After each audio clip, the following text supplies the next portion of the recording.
Welcome to episode 4 of the Barely Onside podcast with your hosts, Jonny G and Pelly. Boom. How you doing, man? Doing great. Doing great, brother. How are you? Good, man. Good, man. Pretty good. You know Maya, our dog? Yes. The rodent. She's about 7 pounds. She's in surgery today. She is getting all her teeth removed. All her teeth removed because of the plaque buildup that's been so bad over the years. And me and Caitlin have tried everything.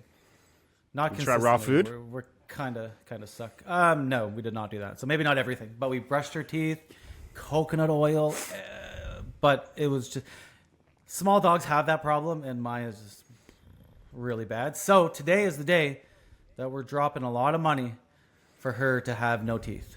So she's gonna come back. That sounds awful. She's just been doing gummers all day. Exactly.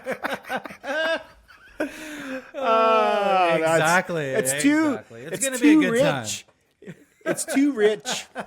Well, my advice to you, my friend, is it's a good day. Buy a tube of ground beef from Costco. Yeah. Buy a tube of pork, throw it in, cook it up, or don't. I mean, you have to cook the pork, but the raw beef, let her have it raw. Really? She'll love it, and her life. I guarantee you, she will live extra 2 years if you just feed her ground beef. I did that for my 2 dogs. Yeah. I got Hunter passed away at 13 years old, and he lived an extra 2 years because I fed him ground beef for sure, no question. Eh? Like nothing on it, just raw ground beef, my man, raw. Yeah, I mean, the vet told us that it wasn't going to impact their ability to eat hard food, but I mean, it's hard to. Sounds like bullshit. Right? Yeah, doesn't sound right. Yeah, let me take off all your teeth and give you this hard kibble. Yeah, okay. Yeah, that's kind of what teeth were made for. So. Fake news. Exactly. Yeah, so we'll see. So I don't know, but yeah, I like that. I was thinking of making our own food, wet food, because I mean, it gets expensive. But if you make it yourself, it might be better. Go on a nice keto diet, eh? Just all keto. Carnivore. Yeah, Carnivore, bye. Carnivore. Yeah. All right, hockey. That's why we're here, right? Hockey, I think. Hockey. All right. You know, segment 1. Before we get started, we got to correct the mistakes that we made last week, and there's only a couple. One was Sam Montembeault. I said he let 4 goals on 4 shots. I had 6 written down, but I said 4. So he let in 4 goals on 6 shots, not 4 goals on 4 shots against the Rangers. And the big one, this one I was really surprised that I made this mistake, but the Montreal Canadiens and Philadelphia Flyers. I said that their game was on Saturday. It was not on Saturday. It was Sunday. Montreal played the Maroons, or no, they played the Blues on Saturday, and I think Flyers played Minnesota on Saturday. But we played on Sunday, not Saturday. So just a couple, not too bad. Not too bad. It's been worse. But moving on here, before we get into some of the new stuff that's been going on, we did tee up the Flyers and Habs game, and we did make some predictions, and it was a really good game for me. I'm not sure if it was a great game for you, but let's go through the predictions and see if one of us did a little better than the other. First one. Yeah. Who's going to win the game? Well, you said Flyers, and I said the Montreal Canadiens. Pelly, who won that game? I did. Not the Flyers. No. Nope. Montreal won the game. They won the game. You predicted that Flyers were going to win 3-2 in a shootout.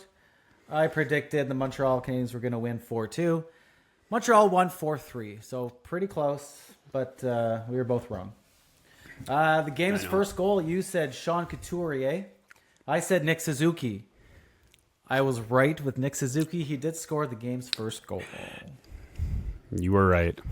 I put a lot of thought into that. You know what I mean? I crunched numbers. I just knew it. I knew he would do it. So that was not a guess. That was a calculated. I did my research on that one, so I'm not surprised. Who scores the game-winning goal? You said Morgan Frost was going to score the game-winning goal. You guys lost, so that's not right. Oliver Kapanen, I picked him. He did not score at all. And which player was most likely to get into a fight? You said Nicolas Delorier. That was an obvious one. He did not fight. And I said Kirby Dach. He did not fight either, but he almost caused a fight. Almost. Like Sean Couturier almost took his head off and then had to he almost had the repercussions. He almost had the repercussions. He's so and funny, then Big though. Sealer Sean comes Couturier, in. man. Yeah. He is, man. I just like Couturier. His demeanor is just like looking at the ref. Like, honestly, Fuck it. I have to do this. I guess I'll do one. I'll do one. Yeah. Yeah, he's got that look about him. It's just like, I don't want to do this. Fuck it. Whoa, guess I have to. know. I mean, yeah, it was so funny though. But I mean, but then it's like Herbert Jacki gets the penalty for unsportsmanlike conduct, and I'm like, he didn't even jump Sean Couturier. Like he just he was like, because I think Arbor was like, I have to do something too. Sean Couturier, he probably didn't want to fight Sean Couturier because like captain, like veteran. He's probably like, I got to do this. I can't not do anything. And then Couturier's like, okay, fine, I'll do it. And then Sealer's like, I'll do one. No. You're not doing anything. No. So no he poppy. jumped in. Yeah. And then Arbor gets the 2-minute penalty. Blows my mind. But yeah, whatever, I don't agree. Whatever. Yeah, because Coots dropped his gloves first. So by rights, he probably should have had a penalty too. Or just canceled out and no penalty. But it was pretty cool seeing Sealer come down. And Sealer's like, no bueno. Okay. Fucking love that shit. It's too bad nothing happened. Because I kind of feel like that kind of slowed down. The energy was there. And that kind of like brought it down. I didn't like it. I feel like they should have just went through it. Get the team going. But hey, it is what it is. Yeah, and you can blame that all on Sealer because. But I mean, yeah, good move by Sealer, but I think Sean Couturier, honestly, I think he could have handled himself. Oh, of course, you could have handled it. Not a small guy. He's like 6'4" as well, right? Like, yeah, he can throw. So yeah. I think it's just the weight class it's just a weight class difference, which is huge as well. So. Yeah. So anyway, it's a 4-3 loss to the Flyers, but it wasn't a terrible game. I thought Montreal played pretty well, but let's just move on from that, and we'll talk about not last night, but the night before on Tuesday with your 2-0 win over the Boston Bruins. Tyson Forrester scores the first goal of the game, second of the season, assisted by Emile Andre. Is that how you say it? Yep. And Morgan Frost. That was scored in the second period. Joel Farabee scored the empty netter, unassisted. But the real big story, I think, is Arison. He's got the two R's. He got the start and was excellent in net. He stopped all 23 shots for his first shutout of the season. Goaltending needed to be better. I think it's been a big question mark since the beginning of the season. You must be happy to see him have a start like this. Man, we needed something, and even then, the boys didn't produce really any offense. So I'm happy that we got the 2 Genos with the win. But I think if that's just gonna hopefully start, and I hope he starts tonight. If we just need some consistency, quit putting in new goalies every other game. Let's just keep an Arison, see how he does, get his confidence up, and let's keep rolling. Fucking boys are buzzing, So we'll see. I don't know. We'll find out. Yeah, he confirmed he is playing tonight. So that is confirmed. Good.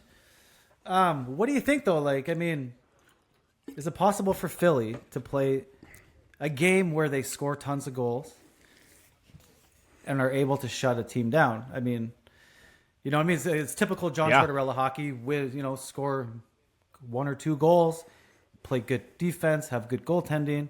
Do you think they can find that nice balance where they're scoring goals but still protecting the net? I mean, anything's possible. The Flyers are definitely a dark horse team, but I mean, we gotta, break out, get control and get shots. They're not doing any offense and finish your checks. Like Sanheim, I think he's had maybe like 3 hits in the last 5 games where a guy's 6'4", pretty big guy. Like, I think he needs and he's playing great, don't get me wrong, but still, finish some checks, help out, get the team sparked up. But if we could just win a game naturally, regulation, it'd be nice for the boys, and hopefully get more than 19 shots on goal. So, Yeah. right? Yeah, It's been tough. It's been pretty tough. Yeah. At the end of the day, you got your 2 points, which is the most important part. So I mean, you can't be too down on that. Okay, let's talk a little bit about Sean Couturier, because we did talk about him. I don't know if it was last episode, but I know he's gone pointless in the last 2 games. But he had a huge huge afternoon on Saturday. Yeah, Scoring a hat trick, putting a career high 5 points. Crucial for him. He's back playing in a top 6 role with Michkov, Konechny, and continuing to kill it in the face-off circle. Man, he's like, last time I checked, it was almost like 58%, 60%. Like almost 60. Yeah. That line 60. keeps producing. Obviously, that's huge for the team going forward. But just talk about Sean Couturier, and then obviously good to see him scoring again. Oh, it's huge. I mean, especially just for him having the captain, him stepping up. I think for Couturier, Konechny, and Matvey, I think it's going to be. Hopefully, this is just beginning. If they can get some consistency and build from that. But I mean, him and I think because TK also had 5 points that night as well, right? Matvey, I think, had a point. Yeah. So no, man, if they can keep doing that, winning battles, and get pucks on net, that'd be amazing. So, but I think even in that game against Minnesota, we didn't have many shots either. So if we can just somehow just win battles, because I found last year we were winning battles in both zones, breaking out better, and just having way more shots. Always shooting other teams, I feel like. But this year it's just been not sure. So hopefully tonight's a good story. So. Yeah, I think it's probably finding that balance between offense, defense, like just making sure that you're playing good defense, but still creating opportunity. Yeah, and maybe have some more consistency with the lines. Like let them play the same for a couple of games, and then maybe adjust instead of, swapping out every night kind of thing. Guys need to find their chemistry, right? So we'll see what happens. Yeah, and I mean, Sean Couturier, obviously, just a big piece for this team going forward, because I think he's still signed for 5 years after this year. Yeah. Like $7.75 million. So, I mean, you can't have him playing in a bottom 6 role, healthy scratch. You need him to be one of your top guys, especially when you're shutting teams down. He plays a big role in that. His face-offs are one of the best in the league, so we need him. Yeah. Need him strong. Yeah, it's huge in the defensive zone, especially, man. Huge. Yeah. Huge. Yeah. Okay, so that's a good line. But we all know that you need more than one good line to have a good team and to win games. So let's talk about the lack of production from Owen Tippett, who is off to a really slow start. He's got 1 goal in 10 games. Morgan Frost, 0 goals in 10 games. Tyson Forrester, 2 goals in 9 games, 1 being that empty netter. And no, that's not true.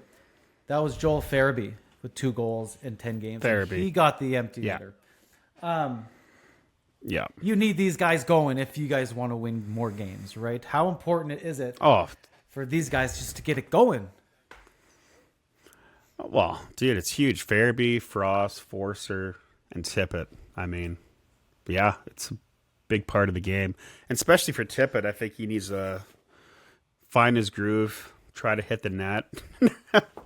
And, I mean, I think this is the big question is hopefully they can just turn it around, right? So find that ground and build from there and just focus face-offs and just possessions. So we'll see tonight what the lineups do. If hopefully Delorier's in and hopefully Brink stays in and Cates goes out. So I don't know. Yeah, I mean, it's a battle, man. Yeah, you need these guys. Obviously, you need just that depth. We need scoring, them. We right? need them. Like, you can't rely on one line. I mean, it's a good line. It's a good line with Konechny and Matt Fisher. I mean, obviously you need all these guys going. And maybe you're right. Maybe they just need they need to find some chemistry, who they're going to play with on a consistent basis. I mean, that's what I think needs to happen. Yeah, just stay with it for 2+ games and see what happens, and then shuffle if need be. Because Frost, he's got so much finesse. Forcer's quick, Farabee, and then Tippett. I mean, just the speed. So hopefully the boys can pull it off from the slow start. So yeah. I know you talked a little bit about Paling and kind of being a catalyst for someone who's out there working hard and kind of doing the right things. I like him. Yeah. He's strong, man. I mean, he has no goals yet, but his work ethic seems to be like he wants to be there. And I feel like he does make differences and creates turnovers. But yeah, he's off to a slow start too with no goals, but I think he's got 4 assists. So yeah, hopefully he can stay in the lineup too. So love him. Yeah, you do. Yeah, I mean 4 assists for a fourth liner who really does not play an offensive role whatsoever. Not a bad start, right? Like if he ends up with 35 points, I mean that's a good year for Paling. He does have some offense in him, so I mean, there'll come a point where he does pot in a couple goals here and there. But if everyone worked as hard as Paling did at times, like I think this team would be a lot better. I agree, totally agree. So yeah. You mentioned Delorier, and I mean he's played just 4 games this year. He's even worse, averaging 6 minutes a game. It kind of begs the question, like, what is his role? I mean, obviously, every time he gets in the lineup, he's probably going to fight. That's not the case this year. He hasn't fought in every game, but he fights. But like, are they playing him enough? Is that all he has to offer? Is a heavyweight brawl every now and again, or what else can he bring to you guys? Well, I think he brings that veteran quality too, right? I mean, not only is he bringing the grit, the physicality, and the energy, but I mean, if his presence is on the ice, I think it, especially for a guy like Matvey, knowing if he gets rocked, Delorier's playing, he's going to counter, spark the team, and get him going. Because last year he played, I think it's 60 games-ish, I think so. But man, I feel like if you have him on there, he's a weapon, right? Smoke him if you got him. Why leave him out? Like, I feel like he does need to get more ice time. I think last year his average was 8 minutes, but yeah, he needs to play more. Because I think him and Hathaway and Paling, or Paling with I think it was Lawton. Lawton and Hathaway have had some pretty good points the last 5 games too. So keep him in. Let him eat. So that's just my pick though. So yeah, I mean last year I think he played a lot of the season, right? And then I think near the end of the season, I think he was healthy scratched quite a bit. Yeah, I like him. It just changes the dynamic when you got someone like him in the lineup. Even if he's not scrapping, he still has that intimidation factor. People might stay away from the star players, or having a guy like Delorier behind you and with you. I mean, that's not going to hurt you. And I find he's a good hockey player. I don't find him like defensively. I don't think he's a liability. I think he plays well, hits hard, forechecks. Like I like the guy. Well, that's the thing, man. He used to be a defenseman, right? So, I mean, last year he did play 60 games. Year before he played 80 games. So I think for a guy like him, especially on the penalty kill, put him out there. And yeah, dude, he can play offense and defense, which is kind of nice. So hopefully he stays in and plays more, right? So. Yeah, because you saw it even when he was in Anaheim. He was picking up some points, scoring some goals, and it looked like he was playing. He was a hockey player. I think he had a hat trick with Anaheim too. I think, didn't he?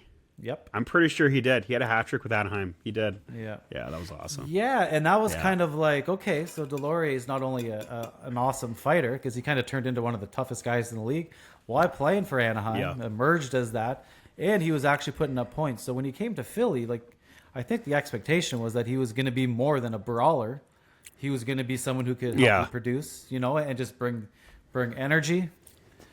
Bring that competitiveness that you need on a fourth line. Like, I don't know. I don't know what they're doing with him right now, but like I thought he was a. Montreal I think you should keep him at some point too. Yeah, they did, but I think you need to have him because there's not too many gritty players on our team besides Sealer and Hathaway. Lawton can be pretty gritty, but yeah, Delorier is your heavyweight. You gotta dress him, right? Yeah. You don't have besides that. You got Sealer who, maybe like 200 pounds, but yeah, you got to have Delorier in there. You need a heavyweight. Yeah. So, especially with Matt Fay there.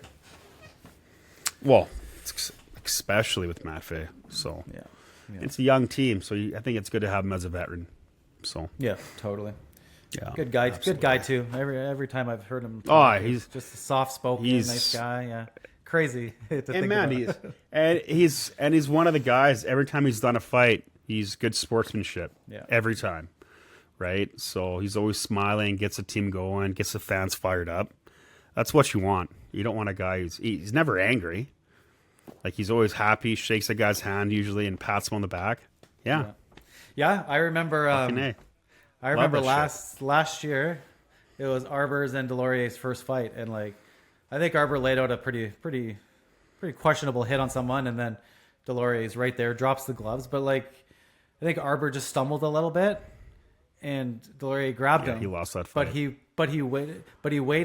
He waited for Jack-Eye to get back. He always waits. He was like, he wasn't like, oh, good time to attack. He's in a vulnerable position. He was like, no, let's just wait. I'm not gonna be hard on you. And then Delorier won. Yeah, man. Sure.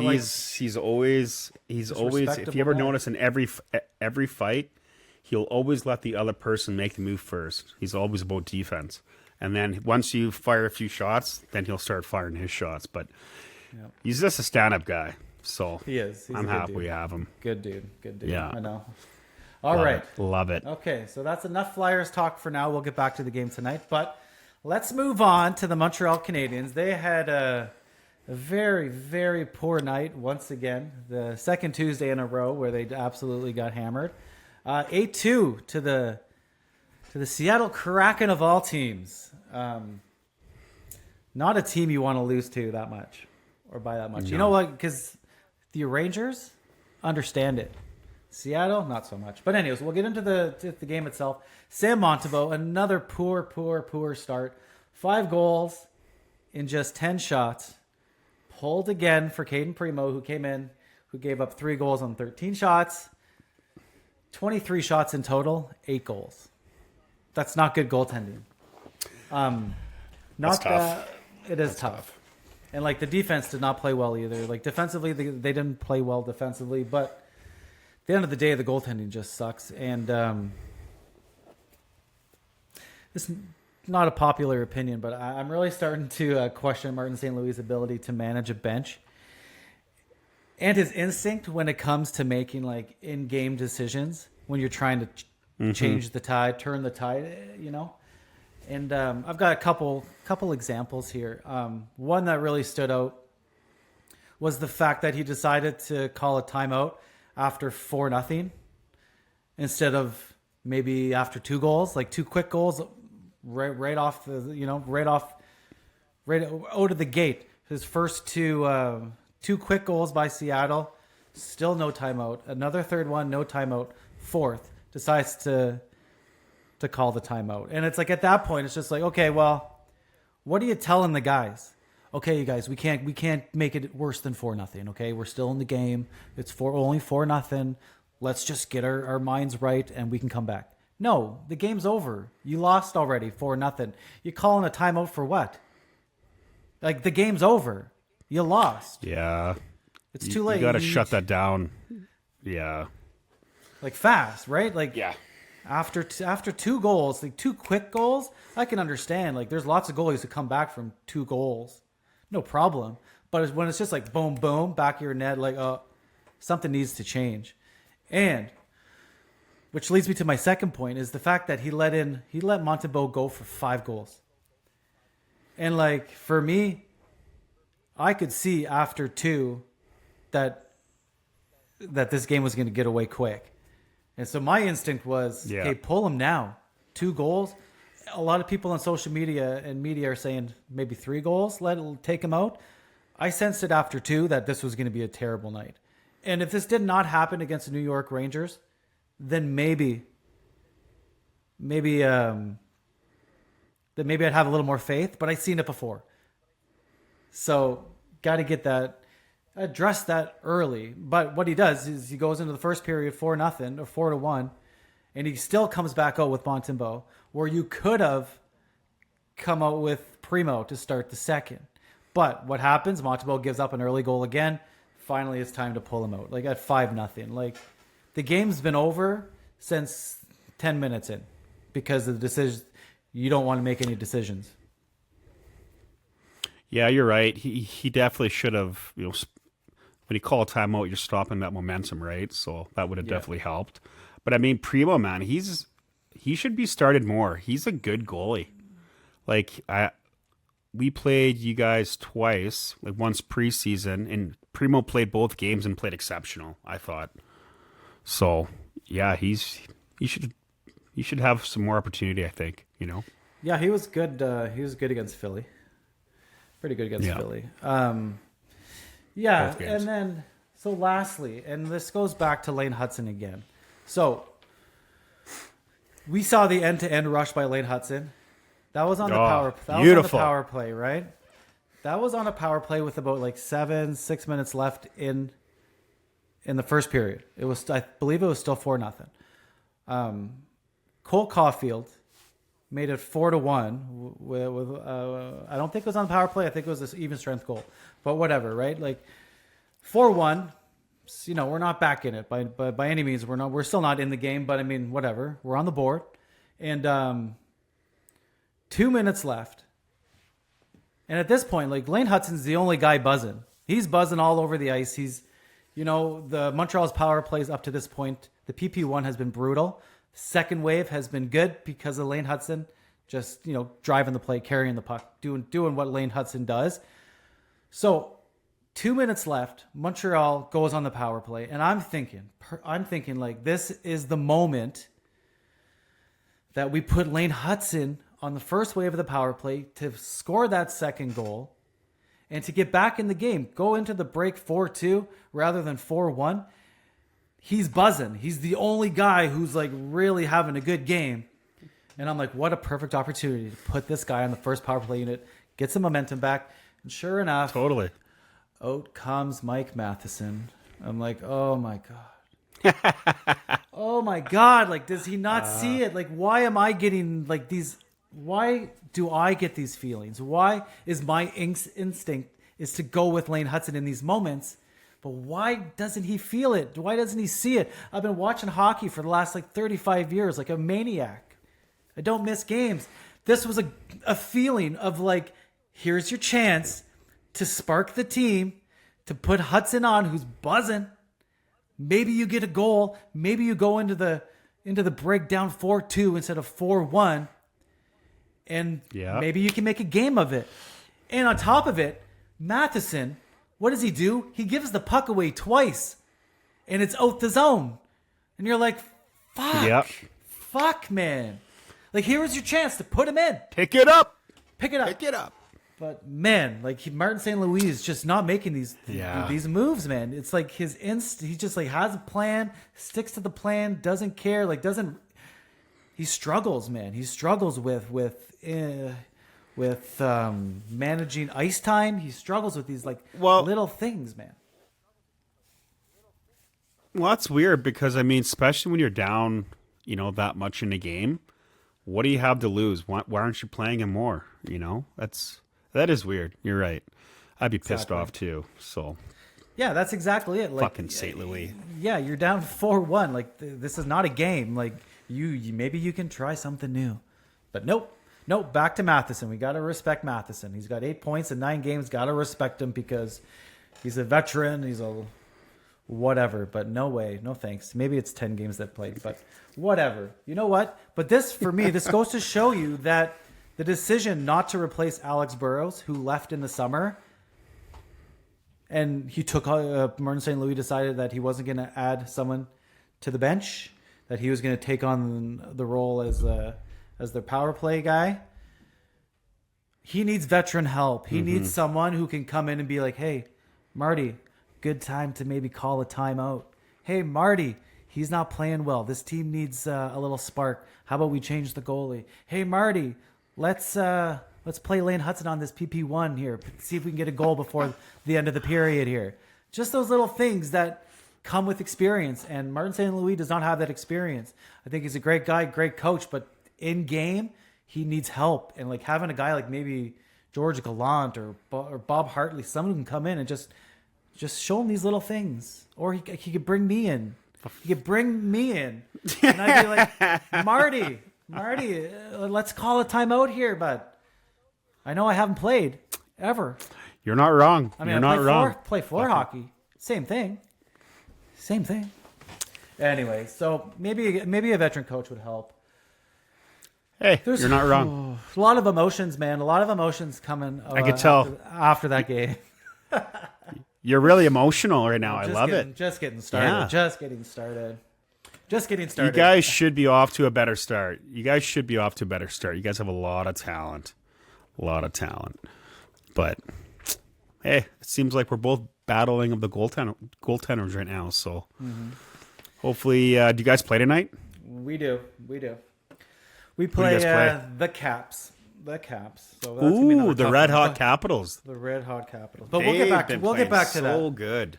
They have been. We'll get back to that in a little later on in the pod. First, there's still a few more things that I need to get off my chest in terms of the Montreal Canadiens. Away. All right. Okay.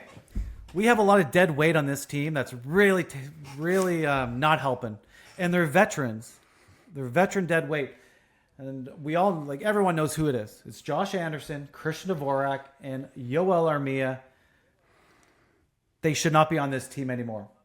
They're hurting this team with their lack of effort, the ability to produce any offense. And the fact that they keep getting big minutes is embarrassing to me. I think it's time that Martin St. Louis or whoever makes those decisions to maybe send someone to Laval or start benching guys. I mean, obviously St. Louis benches players, but they need to send one of those down to Laval. Probably Christian Dvorak or Yoel Armia. And they got to bench someone. They got to make them healthy scratches, because this is enough with these guys, man. Like, they're not helping. They're all veterans. Armia and Dvorak are on expiring contracts, which means they should be playing pretty well right now, but they're not. They're not playing well at all. They're sucking really bad. They suck hard, and they're just really hurting this team. So one of them needs to go to Laval ASAP. Okay? It's time to trim the fat. Got to trim the fat.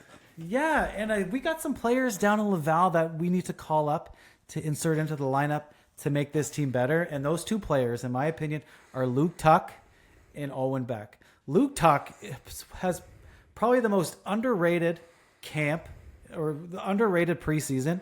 This kid was awesome. The kid hit. He was first on the forecheck, or hard on the forecheck. He was great along the boards.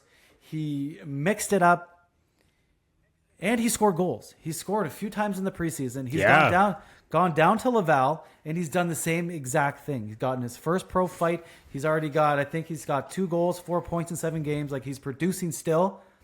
And at 22 years old, there's no reason why he can't play in the NHL. He's not a young kid, totally. Man. 22 years old. He's a man. You see him, and he's a man. So, man, a little more jam on that fourth line. I would call him up. I would take out Armia. You would take out Armia? Take out Armia. That way you can play him on the fourth line. Take out Dvorak. Put Owen Beck, a responsible fourth line, gritty player, gritty center.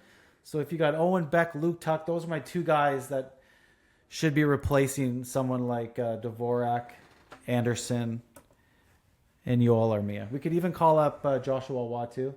I think Joshua Waugh would be much better than those three guys because, I mean, they're not bringing anything to the table.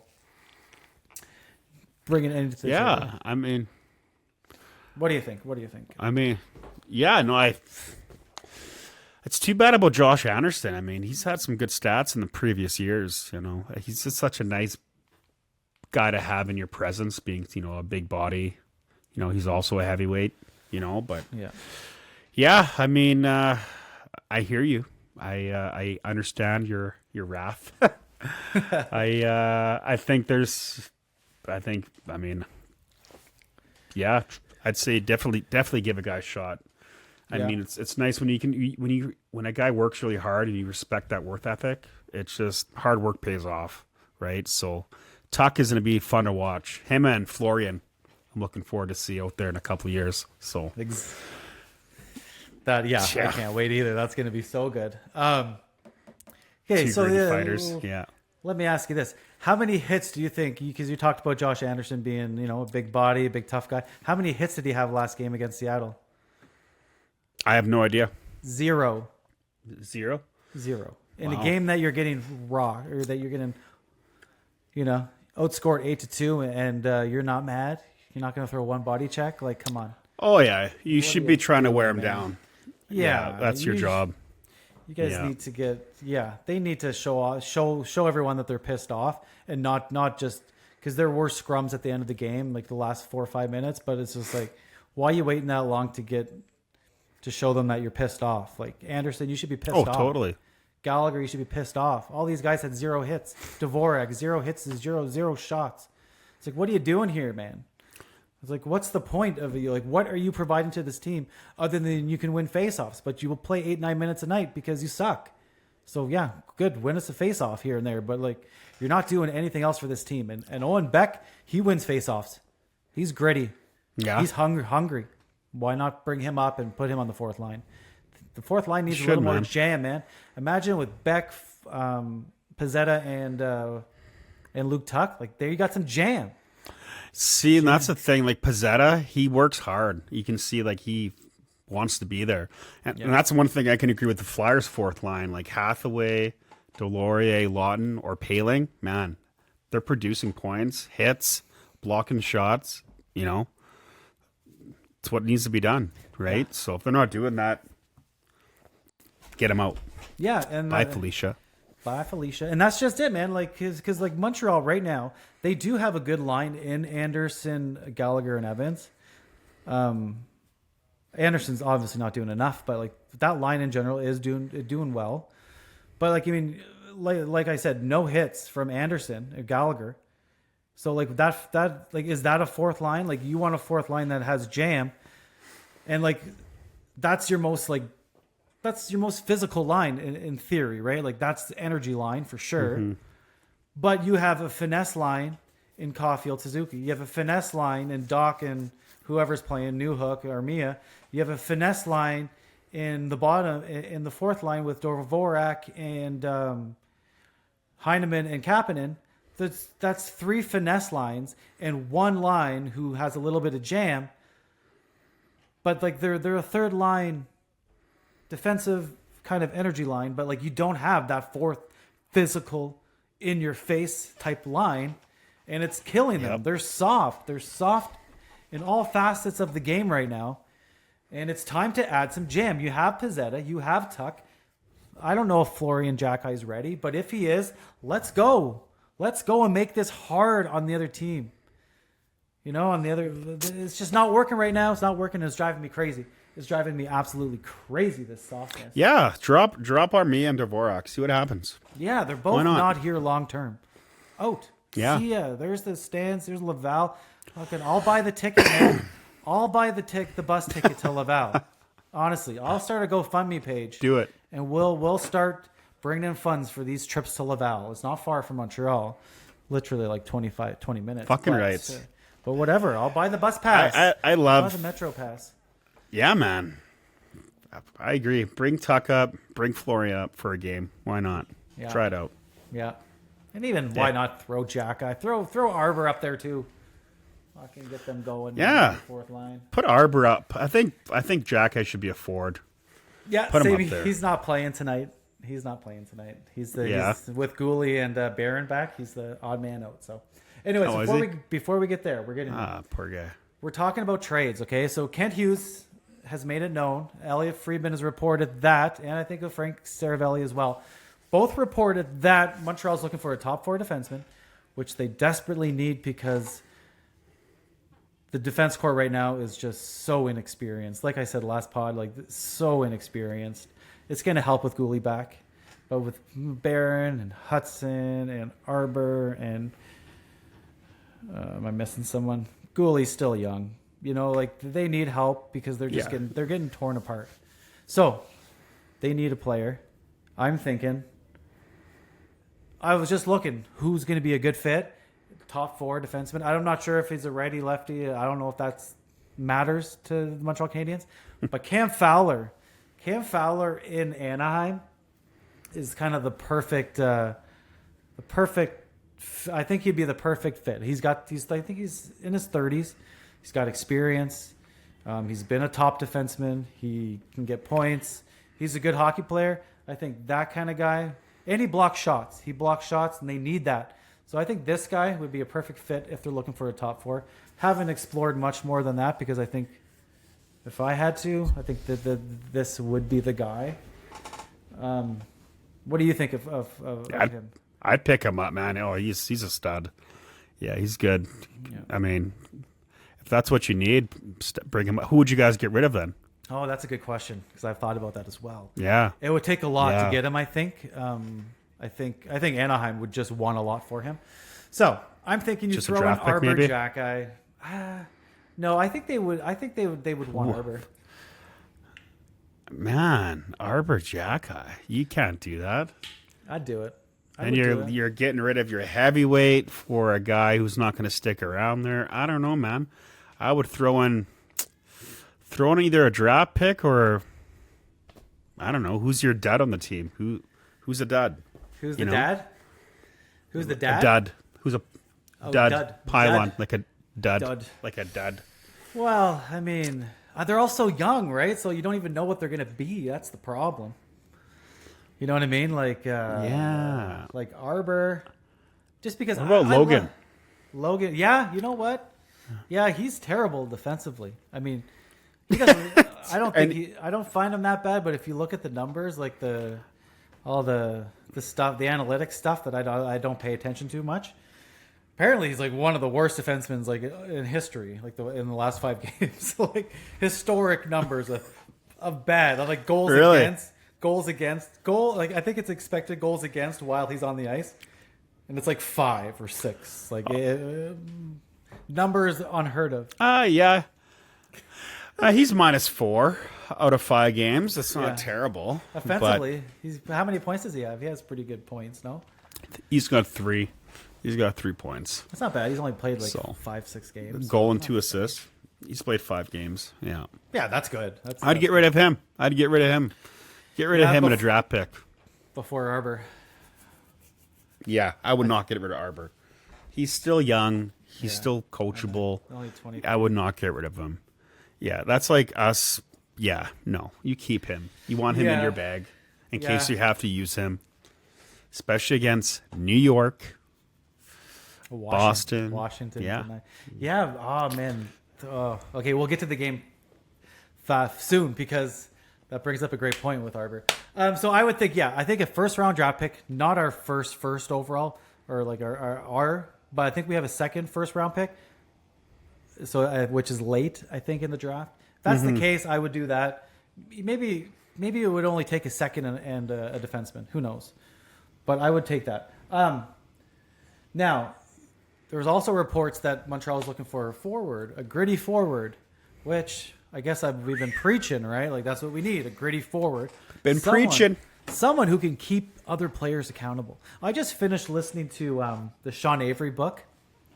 And from what I got from it was that he kept the players around him accountable. And he said some people don't like it. But he couldn't help himself. If there was a star playing like shit or someone playing like shit, he's going to call him out. Because if he was going to die, or if he was going to die in the ice, put his body on the line, then he expected everyone around him to do it. And that's the kind of player that Montreal needs, man. So we need someone who can come in and be like, hey, no, you know what? You're not playing play, man. I'm going to fight you in practice. I'm going to cross-check the heck out of you, and I'm going to get some emotion out of you. Because right now it doesn't seem like there's anyone other than Gallagher who wants to take people into a fight, take players into a fight, and we need someone like that. So I was thinking, yeah. unless you wanted to add something before I get into my list. Who do you got? Because, I mean, Gallagher doesn't even really fight. No, when has he ever dropped the mitts? He's a plug. What? He's not a plug. Oh, dude, I don't mind him. He's a good guy to have on your team. I know. I'm just bugging you. Yeah. He doesn't fight, but he will. He'll fight every now and again, but he's in every. He takes his team into the fight, though, man. He fights just like Austin Matthews. No. Yeah, he doesn't fight. He likes to pretend he's tough. No. He fights. I've seen him fight lots, man. All right, Gallagher, do something. Google it. Prove me wrong. When you get a chance, Google it. Google, see all. Yeah. What, back in '85? No, Fuck. he fought last Come year. on. He fought last year against Pajot in New York Islanders. Pajot. God. Fuck. I think he's fought Krejci in the past. All the heavyweights, Krejci, Pajot. Pajot's gone downhill. He hasn't been doing too good lately. Yeah, I don't know. But anyways, let's stay on topic. Anyway, okay, who are you going to pick up? Right. Who are you going to bring? Who are you going to bring? So first on my list, it's not first. Fuck one, marry one, kill one, go. More real, like more of a real opportunity to grab someone. Brandon Tanev. And Brandon Tanev, the guy from Seattle Kraken. The guy with the crazy eyes, the hair. Him and his brother, yeah. Yeah, so there's been reports, I'm not sure if it was earlier this year or in the summer, that he's on an expiring deal, right? So there's a chance that Seattle was going to, trade him. He's a 32-year-old. I think he's turning 33 pretty soon here. He's a big boy. He's gritty. He's hard on the forecheck. He mixes it up. He can fight. He can, and he can score. He's got I think he's had a season where he's scored 16 goals. So he's kind of a perfect player for your bottom six. He'd be a great replacement for Josh Anderson, to be honest. I think that's where he goes. Mm-hmm. It seems like a guy who might hold his teammates accountable. I mean, guys in their 30s, right? 32, 33, they've been around the block. They've seen what it takes to win. That's the problem with Montreal. You got all these little young guys who are trying to be so happy, and everyone's happy, and Martin St. Louis is happy, and everyone's soft. We need some men to get in here and be like, hey, no, that's not how you win. Let's win some hockey games by competing, by showing up. So maybe Brandon Tanev there. Hey, you know who I would pick? Let's do it. Let's see it. I would pick Klim Kostin. That is a guy that you need. 6'4", 232 pounds. That guy's a fucking weapon. And he can play hockey and score. And he fights and he hits. That is a guy that you want. Where is he this That's year? a guy I wish that we picked up and set San Jose. That is a guy I think because he played with Edmonton for a bit. Yeah. Then he went Detroit last year, I think. Yeah, I think you're right. Yeah, he did. He was St. Louis, Edmonton, Detroit. Yeah. But yeah, man, he should I would pick that guy up. Yeah. I don't know. He's tough. That's my Tough as rant. nails. Tough as nails. Oh, he can score. He can get points. Yeah. You know who else I was thinking? I mean, Yanni Gourde of Seattle as well. Yeah, Gord. He's a feisty free agent. guy. Yeah, he's feisty, right? He'll fight. He's feisty. Not a big guy, but he's like you said, he's feisty. He's a free Brings agent. a lot of energy. Yeah, he could be perfect on the fourth line center. Like that'd be awesome. I mean, he's even better than a fourth line center. He could be your third line if you want to move. I mean, to Jake Evans, that line can considered third or fourth line. It doesn't really matter, but I think Gourde would be a great, and he's a free agent. I think Seattle wants to keep him. I'm not sure. Maybe not. Maybe he's going to get paid. I don't know. I think he got paid in Seattle, but I don't know.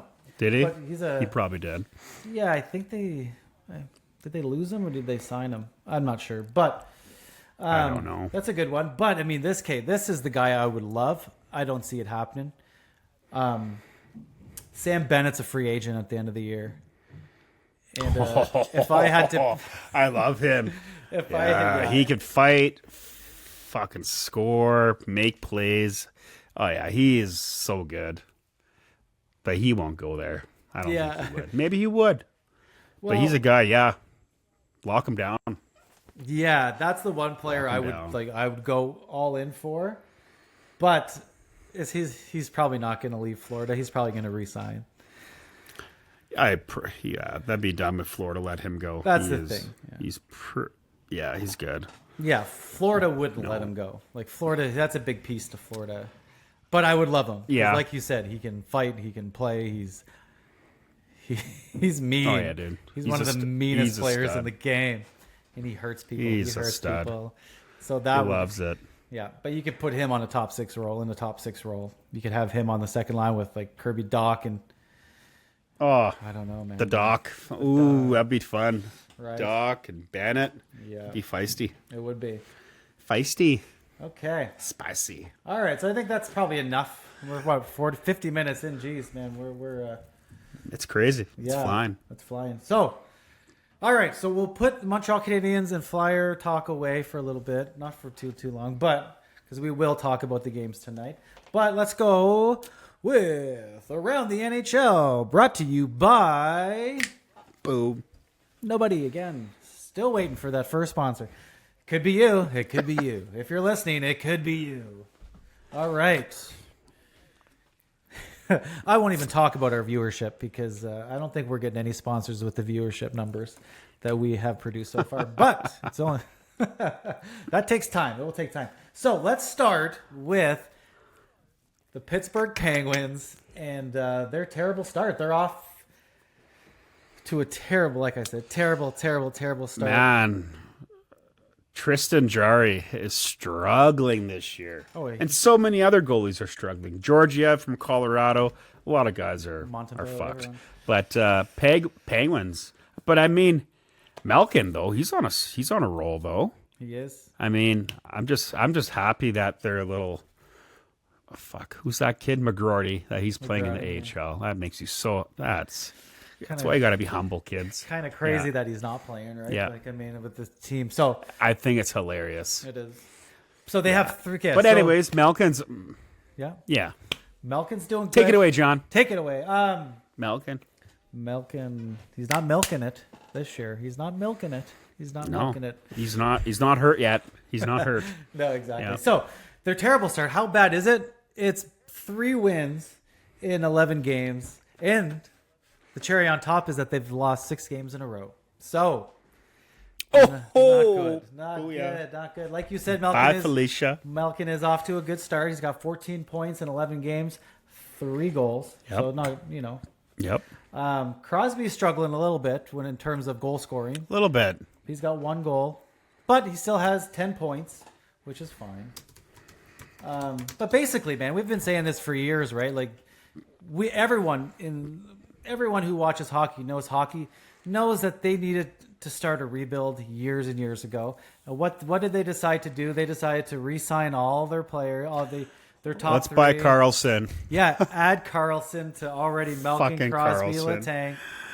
Oh, they went. Yeah, they decided that they didn't want to rebuild and they were going to go for another cup run, and they've just been getting worse and worse and worse and worse every year. And I think this is the year where it's just like, it's so evident they're not a playoff team. They don't have what it takes to be, or to go on another cup run. They just don't have, they don't have the support for Malkin, Crosby, Letang. And I mean, I guess you could throw in Carlson. Yeah, Carlson. And they got rid of Gensel last year, which that was debatable, I guess. But yeah, man, I don't know. They're it's weird to see them in last place in the Metro. Yeah. So yeah, they're not. But hey, it is what it is. It's a good point about Gensel though, because like Gensel was like, okay, we can't re-sign him because we do have to think about the future, and maybe we get a couple pieces back and the future, and it's just like, you guys. But then you're going all in a sense because you. I don't know. You brought I would on have kept Carlson. him. Yeah, those stupidest trade of the century. You're fucking yeah. It's never mind. Dubas. I don't like Dubas. I don't think He's a fucking weasel. He's an inexperienced little shit. Yeah. he's Sorry, not going- Dubas, not but going I'm calling well. you out. Yeah. This will highlight Larry. the show today. Larry. I have one solution though. One solution for Pittsburgh, and just trade Crosby to Montreal. Let him live out his dream as a Montreal Canadian, and move on. Okay, Zach Hyman in Edmonton. Tough. Ooh. So last He's year, struggling. he scored 54 goals, a career high, surpassing his previous career high of 36 set the year prior in 2022-23. In 10 games this season, he has zero goals and on pace for 0 goals. Dude, what is happening with Zach Hyman, man? Man, I don't know. He's not scoring. He's got, 3 assists? No, 1 assist. He has 1 assist. That's crazy. Yeah. Oh, my goodness. At least he's a +3, though. Ooh, there you go. He's got 28 shots on goal. But hey, Is that good? I don't know. he's having the same thing as... I mean... 28 It's not shots. terrible. How many It's- games? That's 2 shots a game? Or 10. 2.5? That's 10. It's not like it's all right, but So for guys 2.5 playing 2.5 90 shots a minutes, 28 shots on goal. I mean, Not great. he's just having bad puck luck. It'll come. I But mean, hopefully he can bounce back. yeah, it doesn't help that Connor McDavid is out for 2 to 3 weeks as well. That might help him. Well, it's one of two things, right? Like, obviously, it might hurt him because he doesn't have the best player in the world on his team and on the power play with him. But at the same time, because he's injured, they need Zach Hyman to step up. And if you, so it's one of those things where it's just Totally. like, we need you now more than ever. So prove to us that you can still score goals. Because, I mean, what is happening? 0 goals in 10 games from a guy who scored 54 last year. It's unheard of. Don't know what else to say. Yeah. But, I mean, I don't think anybody did expect him to score And 50 again. But to have 0 and 10 is wild. Go ahead. But when you're playing with McDavid, though, anything's possible. I mean, that's why, right? So, but he'll bounce back there. Let's talk about the Capitals. Let's do it. Let's talk about the Capitals. Yeah. John. One of the hottest They're teams 6 in and the 2. league. 6 and 2. Take us away. Yeah, and they're all, man. I'm just shocked. They're really not that good on paper. I think what I'm liking this year is their new tough guy, Dylan. I can't say his last name. McElroy? Marath. Anyways, not McElroy. Yeah, that's not. But him and Rempe fought the other night. Rempe's first fight of the year. It was a pretty even bout, but I'm gonna have to give that to Dylan. So Oh, yeah, for sure. it was a nice fight. Did you catch it? Did you watch it? I did, and yeah, he definitely beat Rempe on that one for sure. Rempe's just Yeah. not looking the same right now. He's not looking as tough as he was. I mean, I'm sure he still is. He might but- be in his own head, kind of like Arbor. He's in his head. I'm just joking. Who knows? I think you're right, though. No, that's you might be joking, but it's a good point. Fighters they're in their heads, man.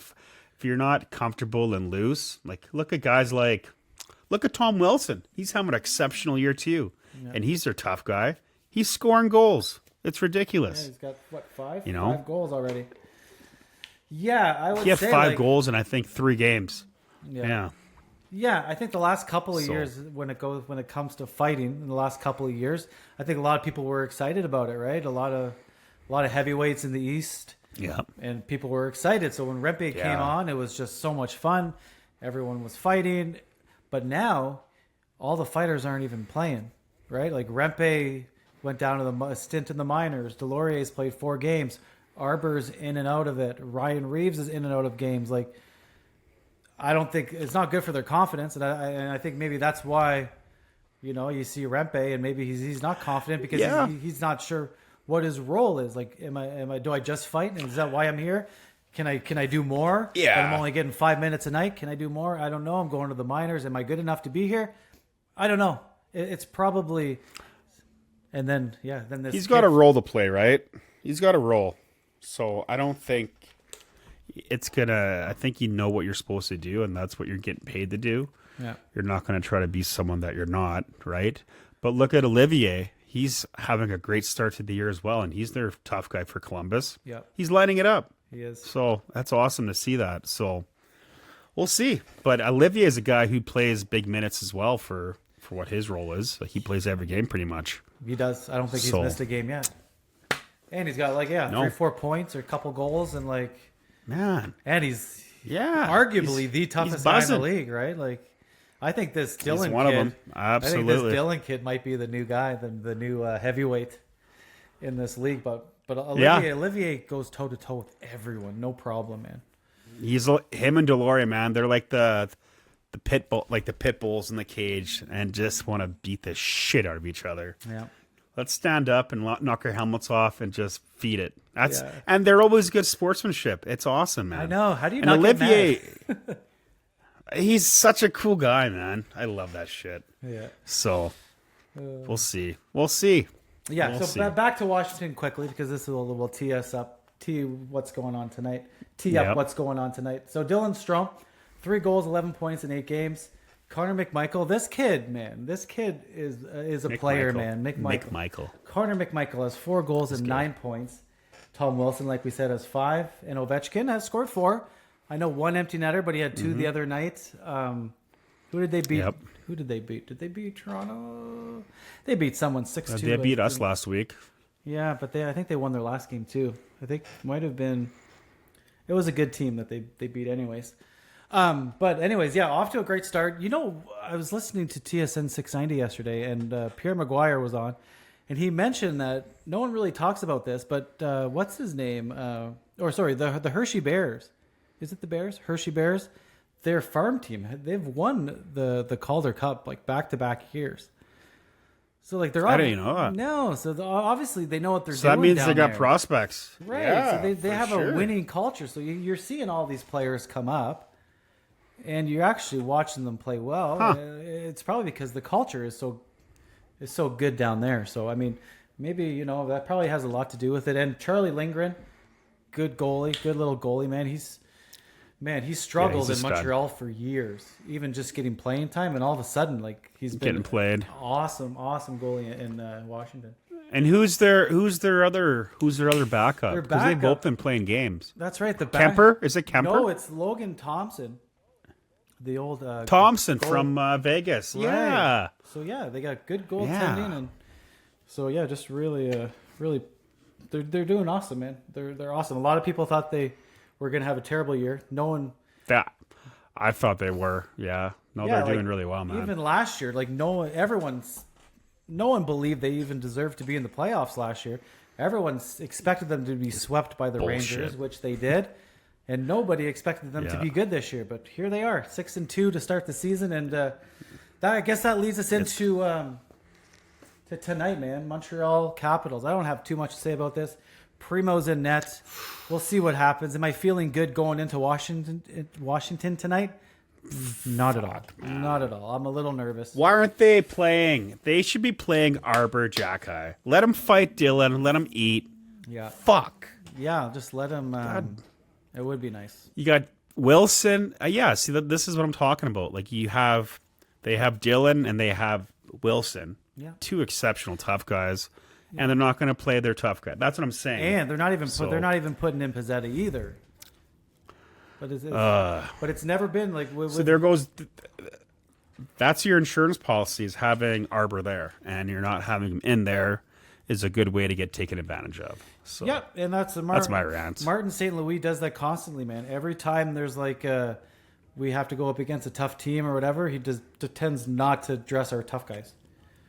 So it doesn't make a lot of sense to me.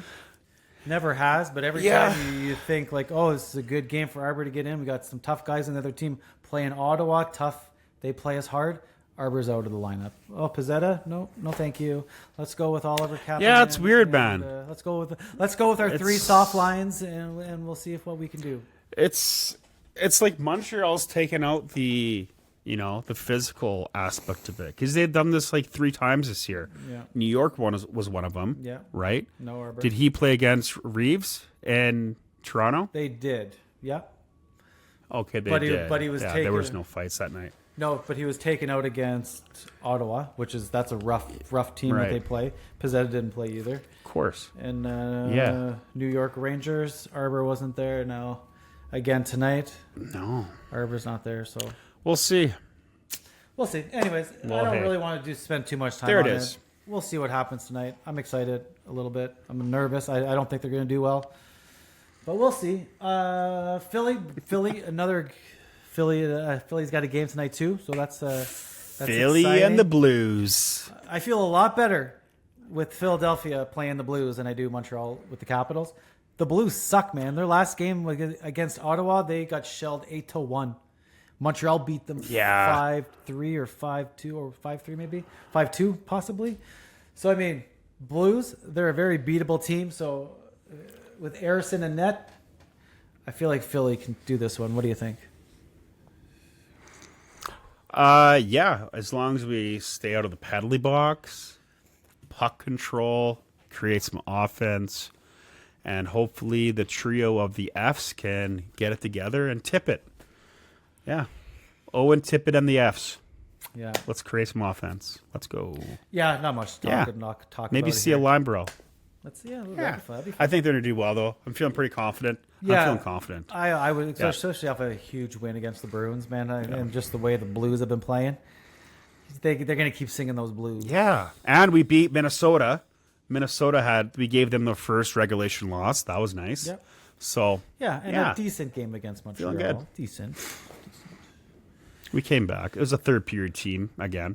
Yeah. Sick of this third period shit, but yeah, hopefully the boys can do good. And it's trick or treating tonight, so I can't That's watch right. the game. I'll be with the family. I'll be recording the game tonight too, but I'll record it, get the kids to bed, and then put her on. And hopefully, I'm not as hopefully not subject to another terrible game. So I kind of hope my newborn has a terrible day, and just that way we don't have to bring him, and I can stay home with him and watch the game, because that's where it's at. We're going with some friends, so they can take him out, and I'll just stay home with the newborn. Yeah, just tell Danica that. He doesn't seem like. No, I'll stay home with him. I'll stay home. Hey, you go out. I'll stay home with the crying baby. I got it.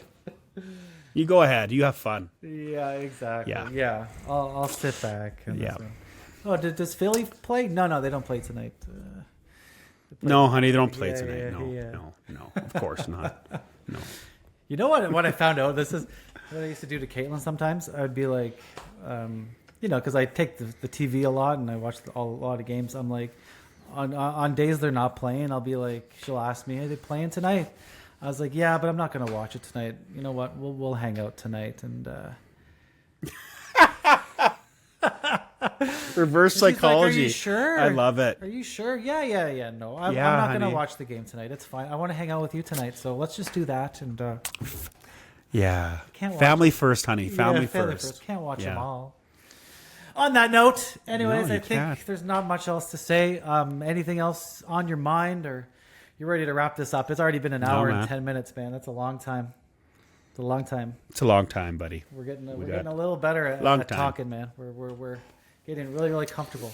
So, anyways, okay, I'm just gonna wrap this up. Thanks for listening, watching another episode of Barely Onside podcast, episode 4. We're getting there.